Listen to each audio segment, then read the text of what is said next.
Yun guys, wala na tayong pera. Magbenta muna tayong kalakal. Pagbebenta na natin yung mga yan, mga bakal na yan. Paalat-kalat, gawin natin pera. So sa mga nakaka-relate dyan, kalakal is key. Kalakal is the key pag walang pera. So yun, kalakal is the key. Para magkapera. Tinda na natin yan boy. Ayan 100 yan.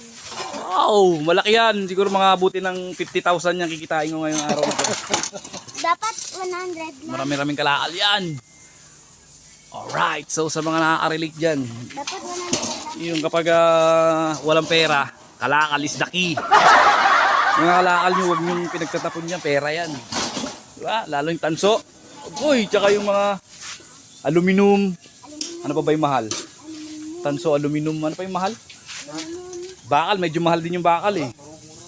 Mura ang bakal ngayon, pero maganda tanso. Mahal daw ang tanso ngayon. Kaya kung may mga tunilada kayong tanso, benta nyo na.